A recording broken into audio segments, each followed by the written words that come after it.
Makasama po natin si Ginoong Daniel Tungol. Isa po naman siya sa mga nagboluntaryo na tumulong po gamit po yung backhoe ng kanilang kumpanya na makita po niya itong itsura ng lugar na ito na natabunan, di na madadaanan at napakarami pong mga residente na natabunan. 7 po sila lahat-lahat. Nagkusa pong tumulong kahit po hindi na agad kayo nakapagpaalam o humingin permiso sa inyong Hindi po, sir. kumpanya, ano po? Hindi po. Bakit niyo po naisipan na tuloy-tuloy na agad yung pagtulong po ninyo? Alam niyo po sa gantong panahon, talagang kinakailangan tulungan. Opo. Wala po tayong anumang bayad para makatulong lang sa kapwa. Opo. Bali, inabot po ako halos ng 11 oras dito, sir. Ito pong batong ito, doon ko po kinuha, nandun po yung mag-asawa. Tapos po yung 2 bata. Tapos po yung, dito po yung lola. Dito ko po nakuha. Tapos may isa pa po doon ako nakuha.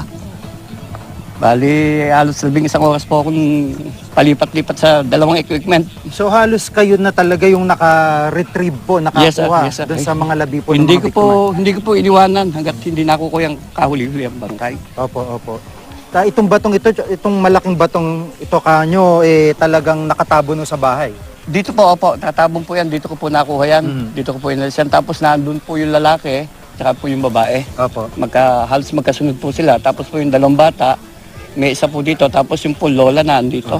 Tapos itong highway na, itong kalsada po na tinatayuan natin, kayo na rin ho naghawan Yes, nito. sir. Hindi po kasi ako makakapasok kung hindi ko muna po kasi lilinisin to dahil halos hanggang tuhod po yung putik. Opo.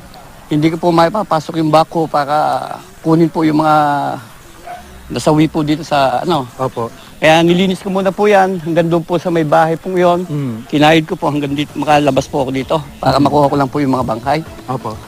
Ang mahirap lang po nung malaki po yung tubig.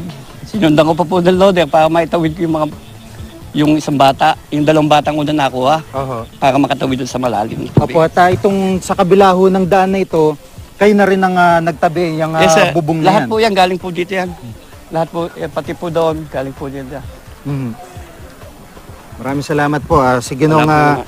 Daniel Tungol, siya po yung isa sa mga tumulong dito. Nag-voluntary po siya para hawanin po, tanggalin po yung putik sa lugar na ito at mahanap din yung labi ng mga biktima. Ito po yung lugar ng bahay nila pero sa itsura po ngayon talagang natabunan ng lupa at bato na nanggaling sa itaas ng bundok.